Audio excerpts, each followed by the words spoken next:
atentos a la palabra del Señor. Vamos a continuar con el tema. Hemos venido hablando de salvación, de un proceso de salvación. Y es algo a lo que se llega cuando el hombre, cuando como ser humano nos damos cuenta de nuestra posición, de cómo estamos caminando en esta vida, si estamos o no bien con un Dios. Por eso la semana pasada y hoy vamos a utilizar una vez más Romanos 8. Si quieren me acompañan allá, va a ser nuestro texto base que vamos a continuar estudiando. No creo que hoy terminemos el tema, pero vamos a continuar. En esto la semana pasada les decía que es importante esa posición, ¿sí? Y esa posición en la vida nos habla también de que como seres humanos Dios nos ha creado con la capacidad de relacionarnos. Es necesario relacionarnos, tenemos relaciones con nuestros padres, con nuestros hijos, en nuestra vida, en el matrimonio. Eso habla de una relación, amistades, relaciones en el trabajo, pero que todo tipo de relación depende de nuestra relación principal, nuestra relación con Dios. Y esa es la que Él nos quiere llevar.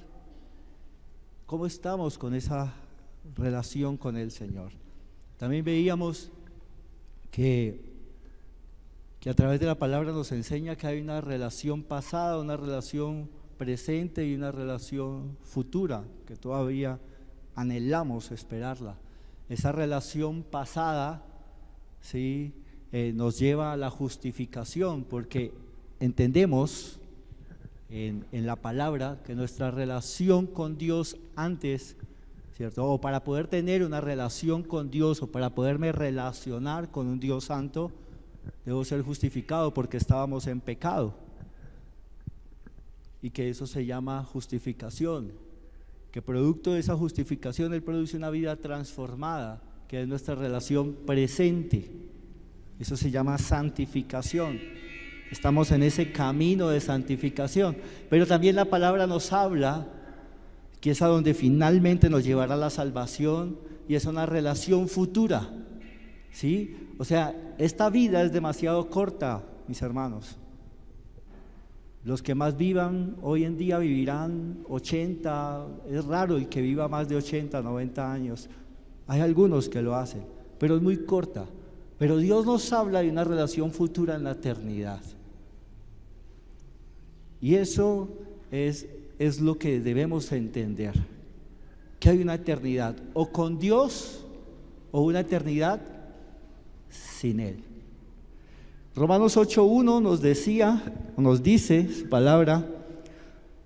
Leo la palabra en el nombre del Padre, del Hijo y del Espíritu Santo. Amén. Dice: ahora pues ninguna condenación hay.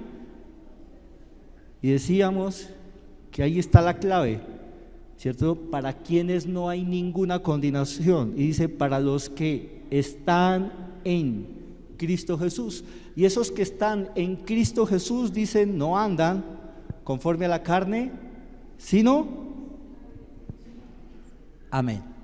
Entonces esto nos habla de una posición, ¿cierto? Están en una posición fija en Cristo, pero que esa posición fija, les decía hace 8 días, esa posición fija debe ser en tiempo, estado y lugar.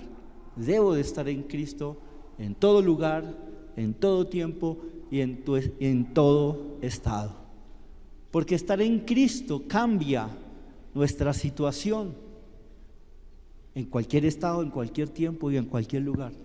Ese es el efecto de tener a Cristo en el corazón. Incluso esa posición en Cristo tiene una implicación legal en cómo me ve Dios. En Cristo Él me ve como justo. En Cristo somos santos, pero sin Cristo mi posición sería en pecado, en muerte, en tinieblas. Es la diferencia de estar en Cristo o de no estarlo. Por eso es tan importante mi posición en Él. Y que todo esto es consecuencia de nuestro pecado. Romanos, usted lo puede leer, Romanos 3:23, dice que la paga del pecado es muerte, ¿cierto? Perdón, ese es 6:23, Romanos 3:23, allá dice que por cuanto todos pecaron, estamos destituidos de la gloria de Dios. Claro que el 6:23 también es muy claro, muy clave. Pero entonces, como estábamos, ¿cómo? El pecado nos hizo que fuésemos destituidos. ¿De qué? De la gloria de Dios.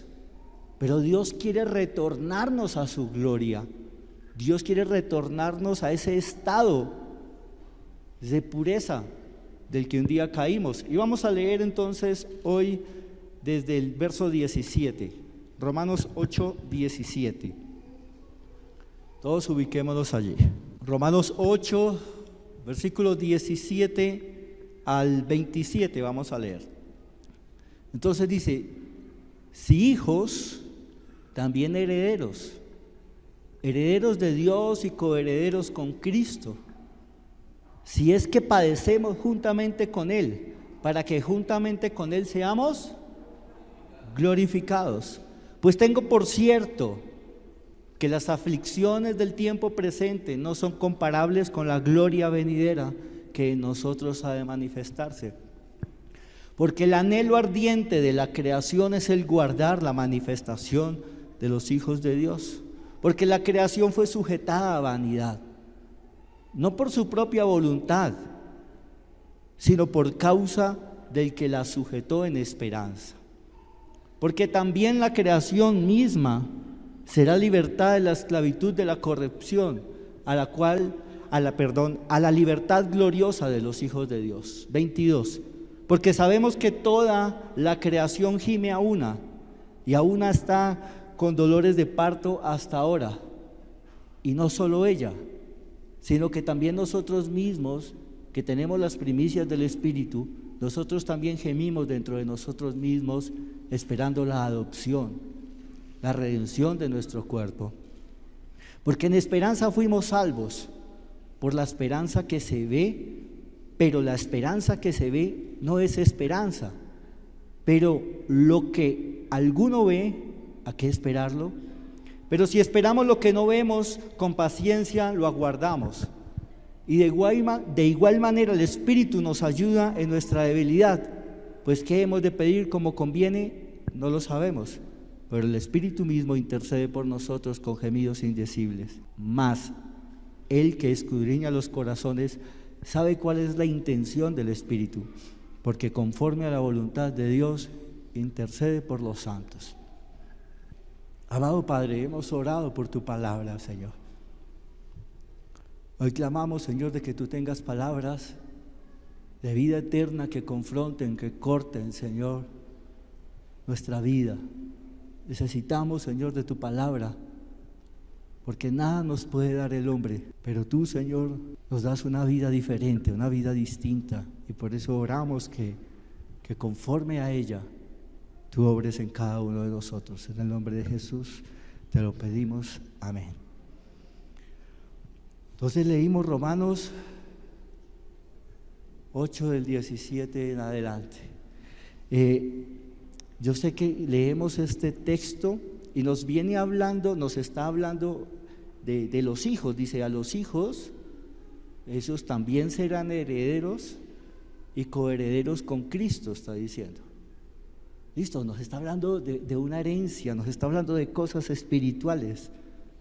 Pero yo sé que aquí empezamos a encontrarnos unas palabras que pareciese que como que desentonaran. Nos está hablando de la bendición, de que un día seremos transformados, llevados a su gloria, porque por eso nos ha justificado, nos ha santificado, y que Él tiene una vida eterna para nosotros. Pero empiezan a aparecer palabras como padecer, como aflicciones, como dolor, como gemir, como parto. Y evidentemente son expresiones de sufrimiento. Entonces como que uno dice, como que pareciese que hubiese allí una contradicción, porque nos está diciendo el texto desde el 17 que somos hijos, que tenemos una herencia con Él, pero de repente aparece en el texto y sonaría como extraño que una vida en el Espíritu que trae paz, pero de repente nos encontramos con esto. Pero esto no solamente nos lo dice Pablo en Romanos, también fue lo que nos dijo Jesús. Jesús cogió y nos dejó escrito, Él les dijo a sus discípulos que el Evangelio muchas veces no va a ser un llamado a la comodidad, que el Evangelio también es un llamado a participar de su herencia, de su gloria, pero también a veces de su sufrimiento. A veces yo quisiera decirles una cosa contraria. Yo quisiera decirles que conocemos al Señor y que todo empieza a estar súper bien, pero no es así. Hay pecado y el pecado ha corrompido, ha dañado todo.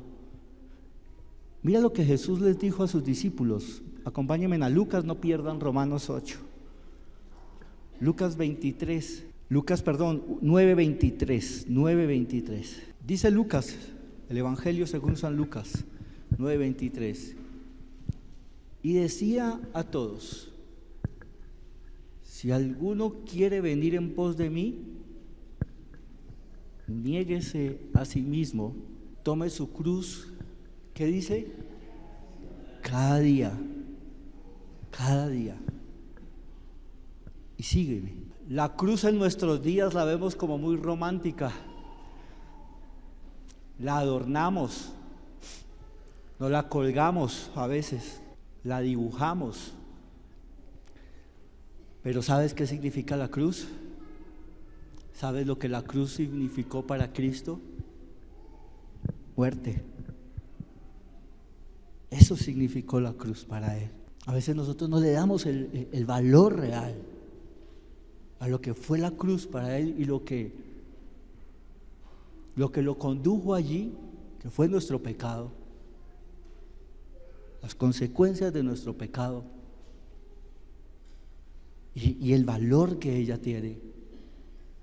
A veces simplemente se ha convertido como un amuleto. Y aquí Él les está diciendo: ¿quieres seguirme? Obviamente Él quiere que le sigamos. Él quería que todos le siguieran cuando les está diciendo eso. Entonces les está diciendo: entonces tómala, toma esa cruz, muere. ¿Cada cuánto? Todos los días. Y si usted lee lo que nos está diciendo en Romanos, regresen a Romanos, en nuestro texto base, pero en el 36 nos vamos a adelantar un poquito, simplemente porque quiero que Pablo también se refiere a esto. Y Pablo en el 8:36 está diciendo, como está escrito, dice: por causa de ti somos muertos todo el tiempo, somos contados como ovejas de matadero.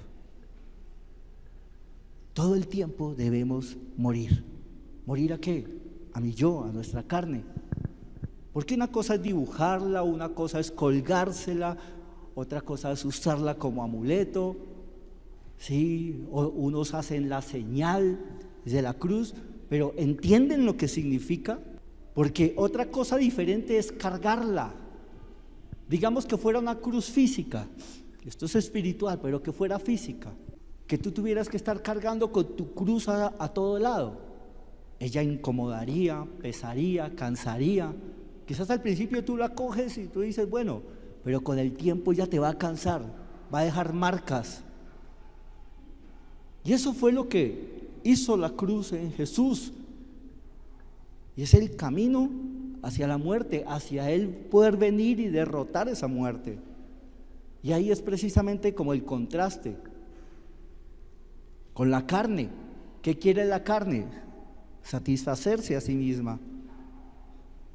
Pero de repente Él les dice a los discípulos: si quieren seguirme, tomen la cruz. Y dice: niéguense a sí mismo, lo leímos en Lucas. Negarnos a nosotros mismos. O sea, es luchar con nuestros deseos carnales, de nuestra humanidad, de nuestro interior. Es un contraste muy fuerte. De por sí, en Mateo 10:38, podría ser un poco más duro el Señor Jesús allí en lo que les dijo a sus discípulos. En Mateo 10:38 les habla de esa misma cruz, pero les dice: y el que no toma su cruz y sigue en pos de mí, es duro, está diciendo, no es digno de mí. Entonces, ¿quién va a querer seguirle? Pues tiene un precio, tiene un costo. ¿Quién va a querer seguirle si seguir a Jesús significa cargar esa cruz? Significa padecer juntamente con Él, como leemos en Romanos 8:17. Es identificarnos con lo que Él hizo, pero también con sus padecimientos. Entonces surgiría una pregunta: entonces, ¿cómo puedo decir que la vida en Cristo es una vida de esperanza si hay aflicción? ¿Cómo podría ser así? Como que podríamos decir que aquí hay un choque, no entiendo. Es como si te dijeran, ven a Cristo, que Cristo te dará vida eterna, que Cristo te perdonará, te regalamos una Biblia, pero también te decimos, pasa por tus aflicciones, pasa por tus pruebas, pasa por tus tribulaciones. Si quizás nos presentaran el Evangelio a través de esto, muchos como que dirían, uy, no, yo prefiero no tomarla. Y ahí es donde se van a notar, porque dice la palabra que muchos son llamados, pero pocos los escogidos. Ahí se empieza a notar la diferencia, empieza a ver como un colador. Muchos son los que empiezan, pero pocos son los que terminan. ¿Por qué? Porque no solamente es una vida de esperanza, sino también hay cosas en las que vamos a padecer porque estamos en medio de un mundo de pecado. Pero Él nos está diciendo en Romanos 8:18, y nos escribe Pablo algo de lo cual él tenía seguridad. Y allí está diciendo, para mí de todo este capítulo, este es un verso muy clave, es un versículo muy clave. Y dice, pues tengo por cierto, o sea, está diciendo, estoy seguro que las aflicciones del tiempo presente no son comparables con la gloria venidera que en nosotros ha de manifestarse. Está diciendo, estén seguros. Es lo que Cristo quiere. Pasaremos aflicciones, pasaremos situaciones difíciles, circunstancias que no quisiésemos, pero Él quiere que tengamos la seguridad que esas situaciones, por difíciles que sean, uno, son del tiempo presente y en el presente se van a quedar. O sea, es algo que no va a trascender en el futuro que Él nos pone por delante. Pero además está diciendo, no se pueden comparar con lo que les daré, con lo que les proveeré. Va a haber aflicción, obvio, es el resultado del pecado. Cualquier cosa que puedas estar pasando, padeciendo, que hayas sufrido, que hayas vivido, que vayas a sufrir, será resultado del pecado, o nuestro, o de una humanidad en pecado. Y vivimos esas consecuencias. Quizás ya no pecamos como lo hacíamos antes, pero vivimos en un mundo caído, en una naturaleza caída, en la que el pecado cada día abunda. Y por eso todos experimentaremos. Yo quisiera decirles cosas diferentes, pero es lo que nos dice la palabra. Jesús nos lo dijo, en este mundo recibiréis aflicción. Experimentaremos aflicciones, dolores, decepciones, enfermedad, engaño, abuso, tantas cosas.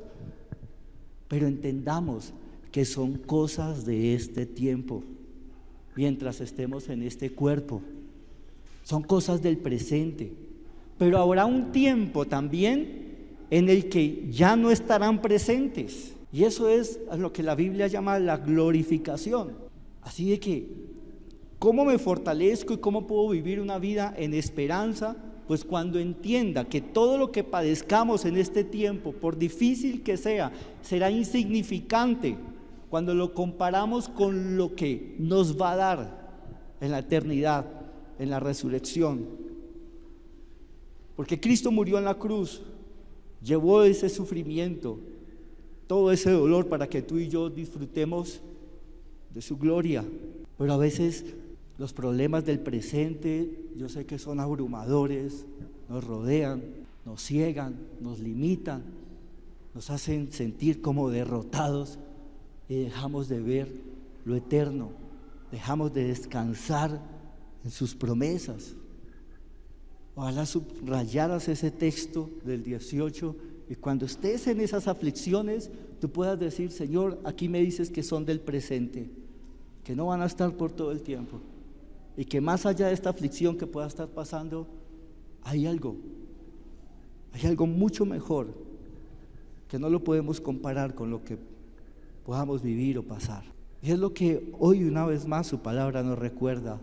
Si tenemos una relación con Él, si tienes una relación con Jesús, y si no la tienes, pues te invitamos a que puedas empezar una relación con Jesús a través de su palabra.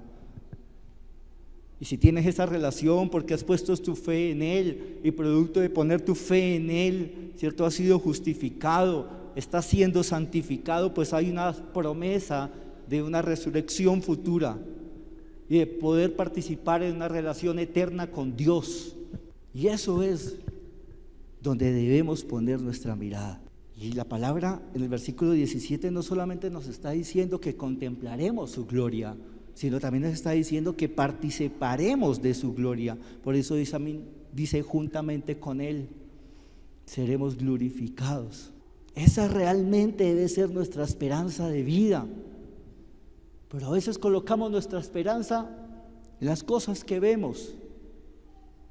Nuestra esperanza a veces está limitada a si tenemos o no un buen trabajo, si está bien o no está bien nuestra relación sentimental, si somos o no exitosos, pero eso son cosas de este mundo y un día perecerán.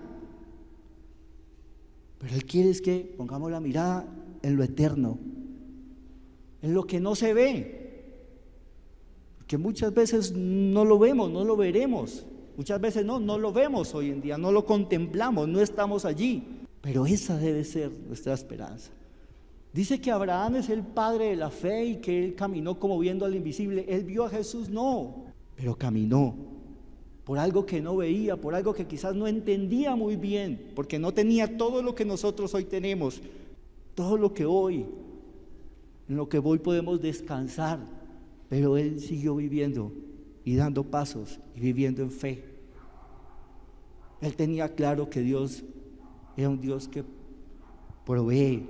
Y aquí nos está hablando de que juntamente con Él desea participarnos de su gloria. Esto no significa que seremos adorados, no, en ningún momento.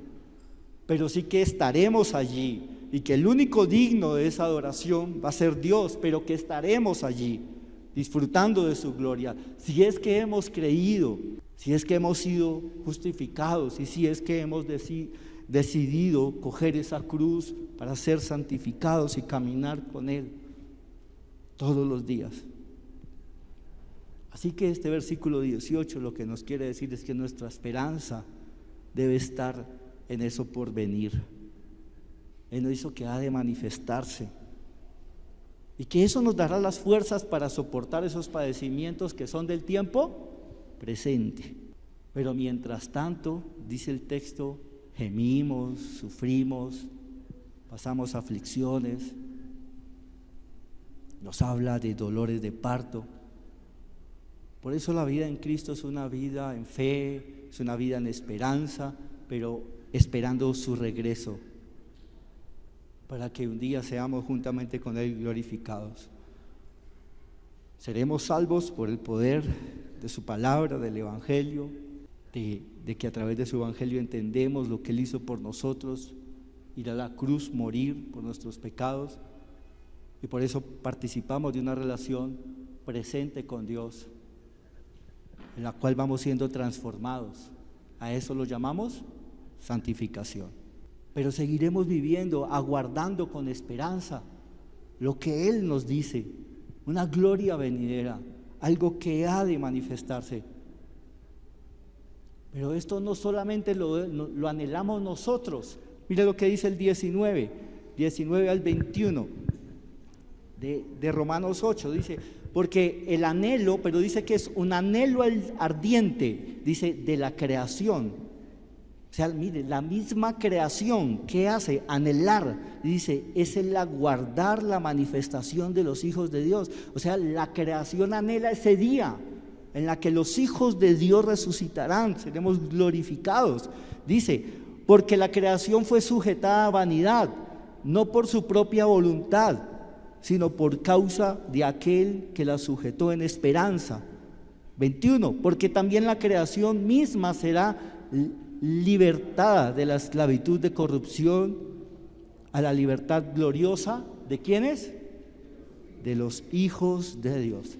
O sea, la misma creación espera esto, ¿sí? Aquel día.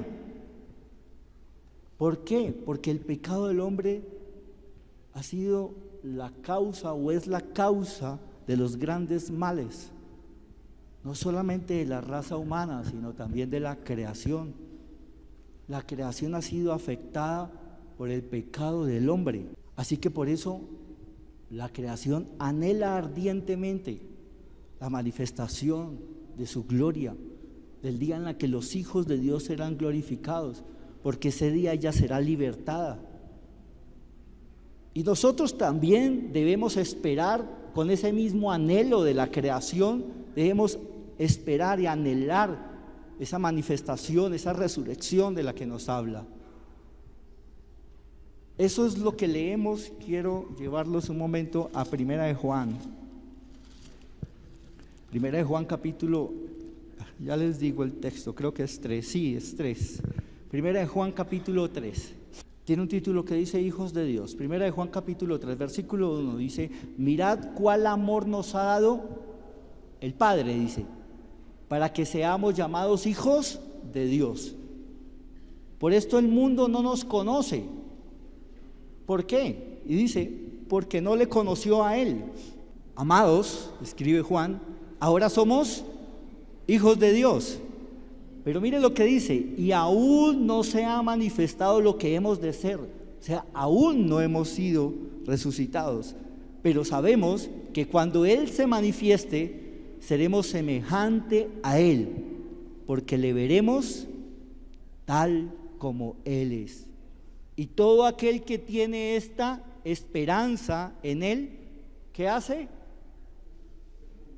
Se purifica a sí mismo, así como Él es puro. O sea, si nuestra esperanza es esa, o sea, si somos hijos, dice, por ese amor del Padre, solamente por el amor de Él, solamente por su gracia, es que podemos ser llamados hijos. Dice, el mundo no nos conoce,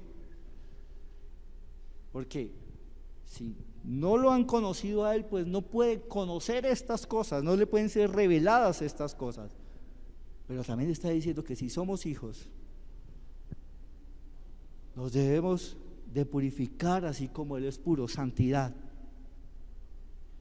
Aunque aún, o sea, debemos de caminar en esa pureza, en esa santidad, aunque aún, dice el versículo 2, no se ha manifestado lo que hemos de ser, o sea, la glorificación. Así de que toda la salvación del hombre tiene como propósito en aquel día resucitarnos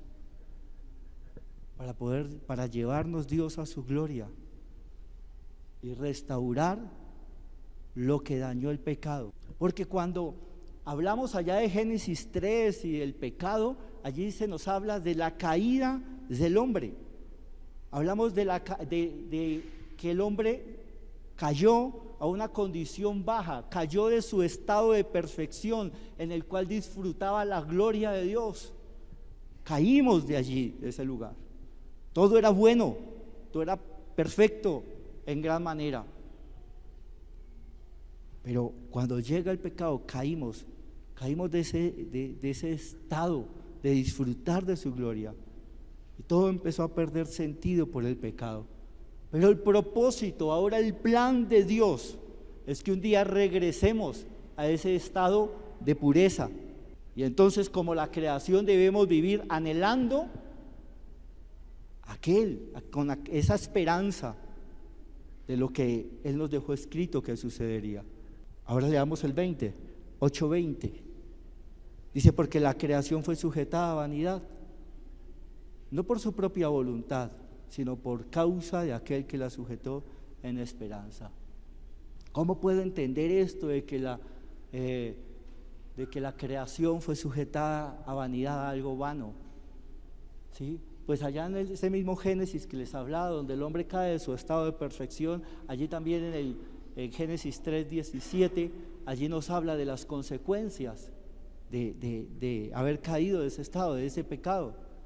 Y allí la palabra nos dice, si usted quiere puede ir allá en Génesis 3:17 y va a encontrar que Dios confronta al hombre y le empieza a decir que por cuanto obedeció a la voz de su mujer y comió de aquel árbol que él le había dicho que no comiera, entonces no sé si recuerdan que ahí hay una maldición y dice, maldita será la tierra por tu causa. Fue una consecuencia del pecado nuestro. Dice, como comiste, como decidiste obedecer a la voz de tu mujer en lugar de a la voz mía, que te había dicho que no comieras de ese árbol, pero como comiste, entonces vas a tener unas consecuencias tú, pero no solamente tú, sino que esa creación perfecta que yo he hecho será maldita por tu causa. Y con dolor comerás de ella todos los días de tu vida.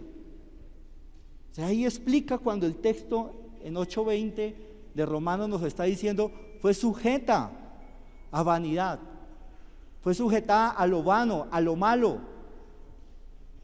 fue dañada, fue corrompida, así como nosotros caímos en un estado de corrupción, de la misma manera hemos corrompido este mundo, la creación.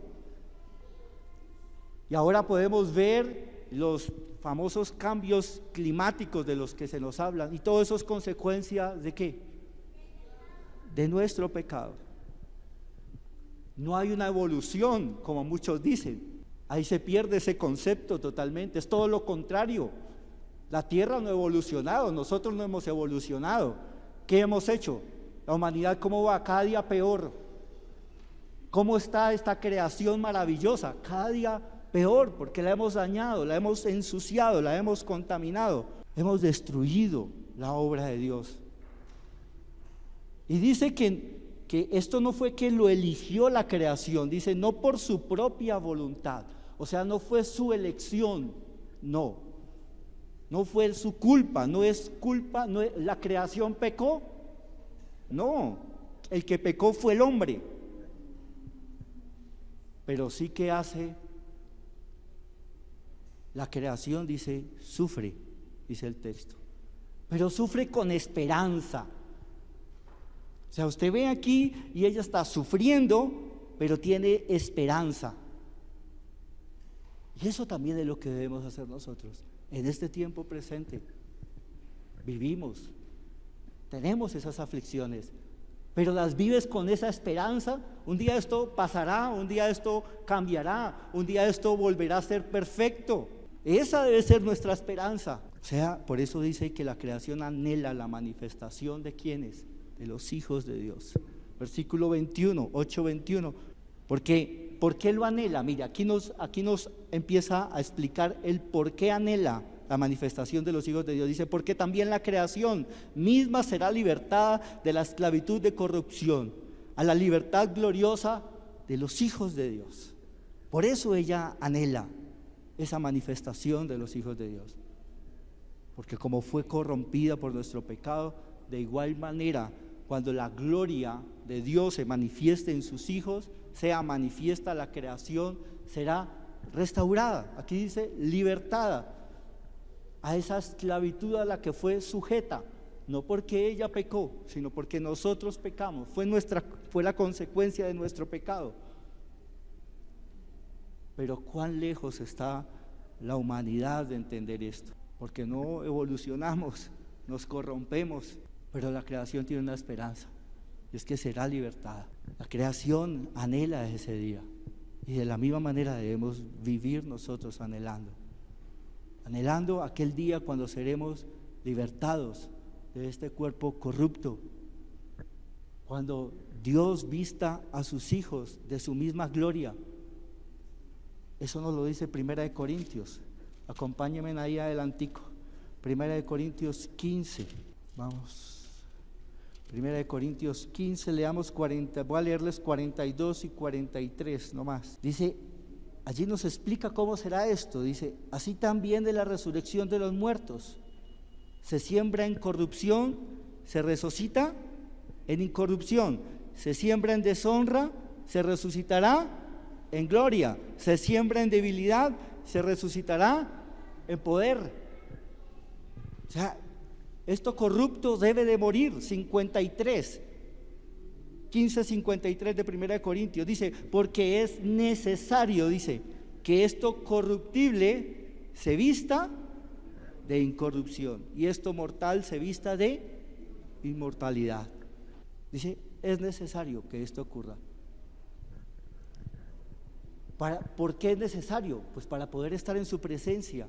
Este cuerpo corrupto no puede ver la gloria de Dios, lo decíamos hace 8 días.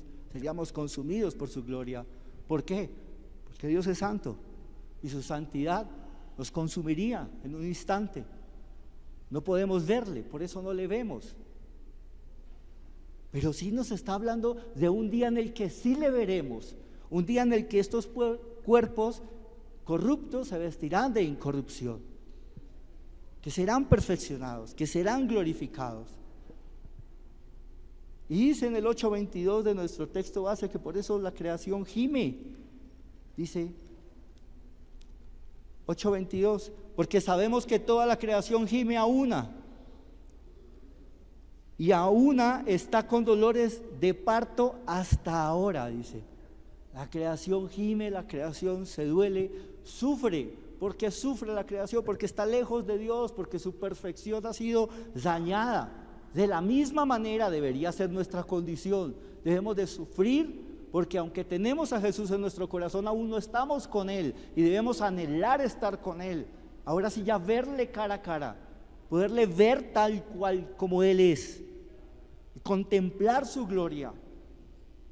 Entonces dice, la creación sufre por eso, pues que está lejos de Dios, está con dolores de parto. Y yo sé que todas las mamitas saben acá lo que es ese dolor, esos dolores del parto. Pero también esos dolores de parto son el anuncio de una nueva vida, ¿cierto? O sea, después de un sufrimiento, de un dolor terrible que debe ser el alumbrar, el dar a luz, hay una esperanza, porque hay una nueva vida. Y yo me imagino que ustedes cuando están en ese momento, y yo sé que sufren, ¿sí? Y nosotros sufrimos el verlas sufrir, pero el dolor lo están padeciendo ustedes. Pero yo creo que cuando nace esa nueva vida, como que ese dolor se olvida. ¿Cierto que es así? Se olvidó porque ese dolor, como que podrían decir, valió la pena. Ese dolor, ese sufrimiento. Porque ahora se está dando una vida. Y hasta después desean tener más hijos. Aunque saben lo que fue haber pasado por esos dolores, muchas anhelan volver a tener otro hijo. Porque dicen, bueno, voy a sufrir, me va a costar, ese dolor va a ser terrible, pero ese dolor va a dar algo bueno. Ese dolor va a producir una bendición mayor. Eso es entender que las aflicciones del tiempo presente, ¿qué dice? No son comparables con la gloria venidera. Y eso es lo que está pasando. Estamos en ese tiempo de aflicciones, pero no se puede comparar con lo que Él fue a preparar para nosotros. Él dice en su palabra, dice que es necesario que Él se fuera, porque iba a preparar morada para nosotros. Por eso, pero no nos dejó solos, sino que nos envió a su Espíritu Santo. Y estamos en ese tiempo presente en el que gemimos, en el que hay cosas que nos duelen, pero debemos vivirlo como nos está diciendo la palabra, con esperanza. ¿Por qué? Porque hay una nueva vida, porque habrá un nuevo cuerpo, porque estaremos eternamente con Él. La creación está con dolores de parto, pero algo bueno, algo glorioso viene. Versículo 23. sea, dice, ahora esto decía de la creación, pero aquí empieza a decir, y no solo ella, o sea, no solo ella debe anhelar, o sea, anhelar la manifestación de los hijos de Dios, no solo ella debe sufrir con esperanza, sino dice, y no solo ella, sino que también nosotros mismos, ahora ahí sí ya nos coloca allí, dice, que tenemos las primicias del Espíritu, nosotros también, ¿qué dice? Gemimos dentro de nosotros mismos, pero gemimos ¿cómo? Dice, esperando la adopción, la redención de nuestro cuerpo. O sea, mire, esta es una grande promesa, la gran promesa, la más grande promesa de estar en su gloria, de que aquellos que hayamos sido llamados, justificados, santificados, disfrutaremos de su gloria. Pero habla de un gemido. Ese gemido nos habla de dolor, nos habla de aflicciones, pero también nos está hablando de una esperanza, de la esperanza que tenemos. Y debe ser esa misma esperanza, debe ser ese mismo anhelo de la creación. Y aquí dice ya con respecto a nosotros, ¿cuál es esa esperanza? Que seremos adoptados, dice al final. Y bajo esa adopción dice la redención de nuestro cuerpo. El creyente verdadero debe estar en un continuo y diario clamor y gemido, anhelando que esta condición en este cuerpo corrupto cambie. Eso es lo que anhelaba Pablo. Si usted se va una hoja atrás en el capítulo 7, en el versículo 24, mire lo que dice Pablo: miserable de mí, ¿quién me librará de este cuerpo de muerte? O sea, está anhelando el ser resucitado, el que ese cuerpo corrupto muera y que fuera resucitado en incorrupción. Así de que mientras estemos aquí en este cuerpo, batallaremos. Es el proceso de santificación, y la salvación incluye todo esto: justificación, santificación y esa resurrección que nos habla de su gloria. Si somos sus hijos, si hemos recibido eso espiritual, su espíritu, pues clamamos dentro de nosotros, esperamos dentro de nosotros esa redención de nuestro cuerpo, esa salvación completa, porque ahora somos salvos por fe, pero aún no estamos allá. Nuestro cuerpo sigue siendo corrupto. Así es que el cristiano verdadero no vive esperando que este mundo mejore. Eso no va a ocurrir, hermano. Este mundo no va a mejorar. ¿Qué dice la Biblia? Que este mundo va a ser cada día ¿qué? Peor. La maldad va a aumentar cada día más y más. Esto no va a mejorar. Esa no puede ser nuestra esperanza. Es que voy a orar para que esto cambie. No, eso es contrario a la Biblia. No va a ocurrir. No es bíblico eso. Eso no sucederá. Pero lo que sí debemos esperar es esa redención, que este cuerpo corrupto muera. Y debemos clamar por eso. Pero a veces, vuelvo y lo repito, ese dolor del pecado a veces nos desenfoca, nos hace vivir sin esperanza, y a veces nos hace vivir como los incrédulos, pensando que las circunstancias cambien,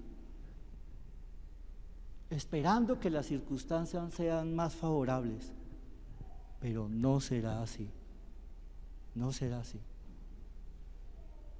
Vivimos en un mundo de pecado, y el hombre no se sacia en su pecado, sino que cada día quiere seguir y seguir alimentando su pecado y su carne.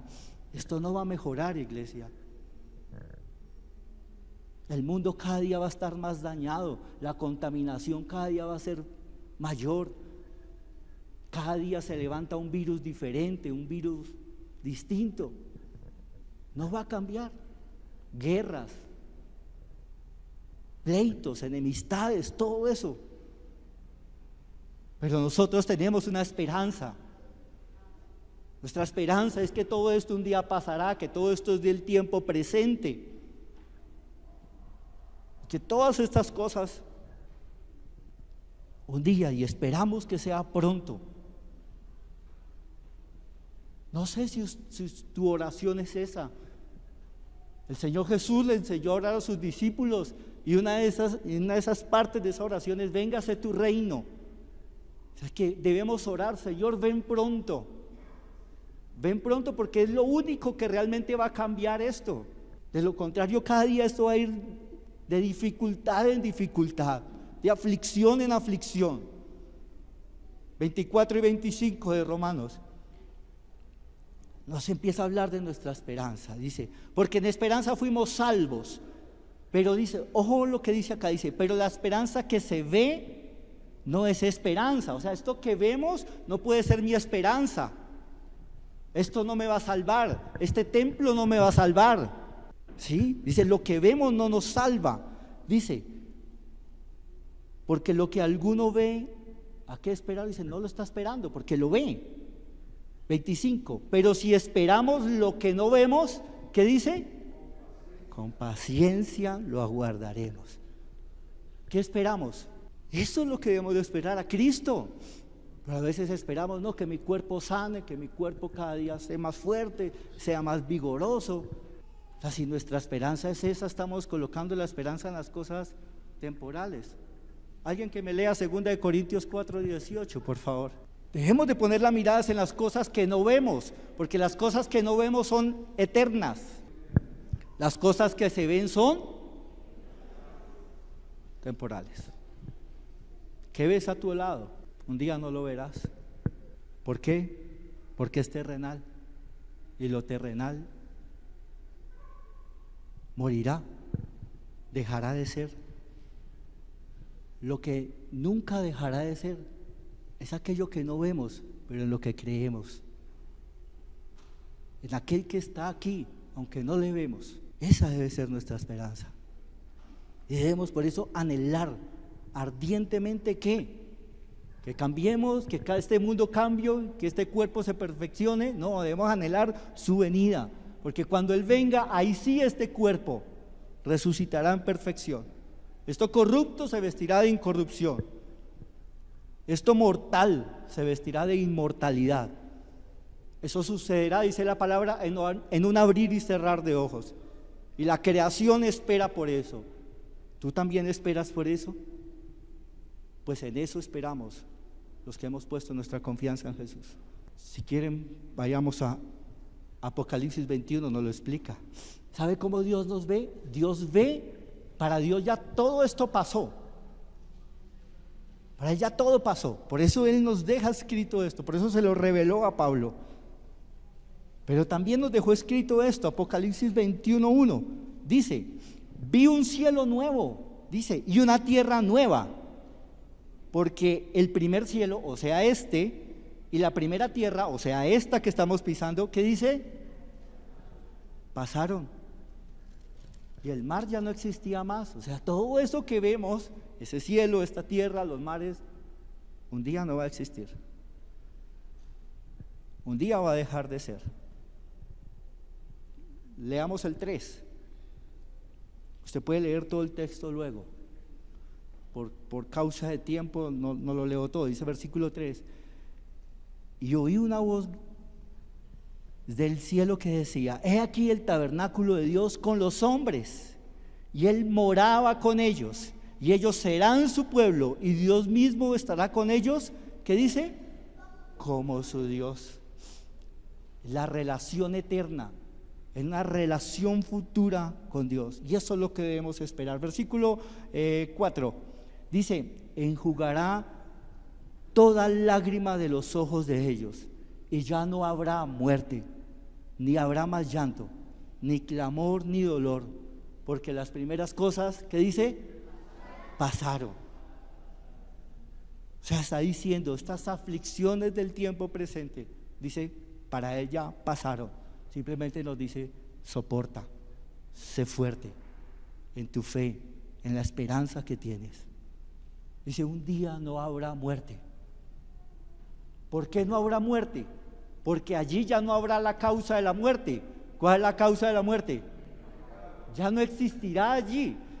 Imagínese nomás la maravilla de poder vivir sin pecado, sin envidia, sin celos, sin contiendas.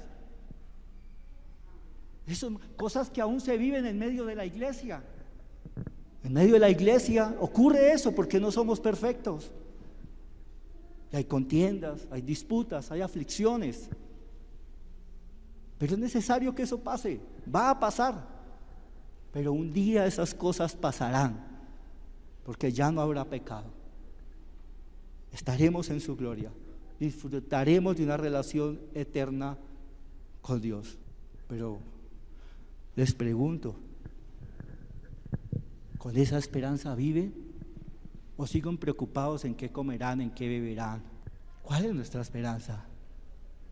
O quizás vive sin esperanza. Hay gente que vive por vivir y perdió la esperanza, ya no cree en nada.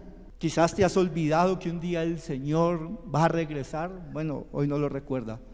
Quizás vamos al Salmo 74. Quizás estamos como Asaf. Vamos a mirar lo que le pasaba a Asaf. 73, perdón. Salmo 73. A veces esa es nuestra condición, como vivía él. Vamos a leer cómo vivía este hombre. No vamos a leerlo todo, me voy a ir a saltear unas por cosas de tiempo. Versículo 2, Salmo 73, dice: en cuanto a mí, está diciendo Asaf cómo vivía, casi se deslizaron mis pies, por poco resbalaron mis pasos. Vamos a ver por qué sucedió eso. Versículo 3, porque tuve, ¿qué dice? Envidia de los arrogantes, porque tenía envidia de la prosperidad de los impíos. ¿Sí? Versículo 4, porque no tenían congojas por su muerte, o sea, no les dolía esas cosas, dice, porque su vigor estaba entero, dice. Oiga, cada día esos impíos antes están más fuertes, antes prosperas más, decía Asaf. Dice, no pasan trabajos como otros mortales, versículo 5, ni son azotados como los demás hombres. Por tanto, versículo 6, la soberbia los corona, están llenos de soberbia, todo lo tienen, todo lo consiguen, ¿sí? Pero saltémonos sigo leyendo, dice, logran con creces los antojos del corazón. 8, se mofan y hablan con maldad de hacer violencia, hablan con altanería. Versículo 12, he aquí estos impíos, sin ser turbados del mundo, alcanzaron riquezas. Versículo 13, verdaderamente en vano he limpiado mi corazón. Mira hasta dónde, cuán amargado está Asaf escribiendo esto. Este es un hombre amargado, afligido. ¿Por qué? Porque ve que los que no buscan de Dios, ¿cierto? Ellos tienen todas las cosas, son ricos, prosperan, no les pasa nada, no sufren trabajo, ¿sí? Y entonces dice, mire lo que causó, dice, verdaderamente en vano he limpiado mi corazón y lavado mis manos en inocencia, pues he sido azotado todo el día, se está quejando. Dice, no hago sino ser azotado, castigado todas las mañanas. Y a veces vivimos una vida así, quejándonos. Señor, y otra vez esto, y otra vez esto, y este problema. Señor, no te vas a cansar de azotarme, no te vas a cansar de tanta aflicción que me das, que me permites, y como que juzgamos a Dios y dejamos de darle la honra a Dios. ¿Por qué? Porque empezamos a tener envidia, a poner la mirada en lo terrenal, en lo que otros tienen, en lo exitosos que son, en lo elocuentes que son, y eso empieza a generar envidia. No caigas en eso, no caigamos en eso. Versículo 21 dice, mire cómo estaba él, dice, y se llenó de amargura mi alma, y mi corazón sentía, ¿qué dice? Punzada. ¿Así vives? ¿Vives amargado todo el día? Como que tu corazón te duele. ¿Así estás viviendo sin esperanza? Y dice el 22, tan torpe era yo que no entendía. Era como una bestia delante de ti, Señor. Yo creo que tenemos que decir eso, Señor. Hemos sido unas bestias, no hemos entendido, Señor. ¿Por qué somos tan tercos? ¿Por qué no seguimos entendiendo que lo que tú vas a darnos no está aquí? Está en la eternidad. ¿Qué será la plata, el oro, todas esas cosas que consigas? En la eternidad no te las vas a llevar. no te servirán de nada. ¿Cómo estamos viviendo? ¿Tu fe está puesta en lo terrenal? Pues si tu fe está puesta en lo terrenal, te llevará a conseguir lo terrenal. Pero para nosotros lo terrenal son las aflicciones del tiempo presente que no se deben comparar con lo que vendrá. No olvides eso. Mire lo que dice, lo que él termina concluyendo: con todo, yo siempre estuve contigo. Está diciendo, él entiende ahí que Dios, aún en todo, en esas aflicciones estuvo con él. Dice, me tomaste de la mano derecha y me has guiado según tu consejo. Y después, dice, después, un día me recibirás, ¿qué dice? En gloria. 25, ojalá digamos esto, versículo 25: ¿a quién tengo yo en los cielos sino a ti? Y fuera de ti nada deseo en la tierra. ¿Puedes decirlo o no podrías decirlo? Porque quizás lo que tú esperas está en la tierra. Tú podrías decir, Señor, no importa que no tenga trabajo, no importa que no tenga salud, no importa que no tenga, yo lo que espero en ti. ¿Podrías decirlo? Tenga cuidado. Pero ¿cuál es tu esperanza? Mi carne y mi corazón desfallecen, mas la roca de mi corazón y mi porción es Jehová, dice, para siempre. O sea, mire lo que él está diciendo. Quiero lo más importante, Señor. Él está entendiendo. Dice, por fin entendí, era una bestia, pero entendí, está diciendo. Vivía como una bestia, pero ahora entiendo, Señor, que no tengo a nada más sino a ti. Lo único que tengo eres tú, está diciendo en el versículo 25. Y fuera de ti nada deseo, Señor. No deseo más que tu presencia todos los días. ¿Eso es lo que tú quieres? ¿Esa es tu esperanza? ¿O estamos sujetos a la vanidad? Este mundo no tiene nada que ofrecernos. Es inútil. Todo fue sujeto a vanidad. No tiene nada eterno que ofrecerte. Lo que te ofrece o lo que podemos tener en este mundo, aquí se quedará. Pero hermanos, amados, amigos, esto hasta ahora comienza. Aguardemos con paciencia su promesa y esperemos en Él por su regreso, por esa gloria venidera, con esperanza. Y sin importar lo que estés pasando, sin importar las aflicciones, entiende que eso es del presente y que aquí se quedará, pero que hay algo mejor que vendrá. Pongámonos de pie y adoremos al Señor.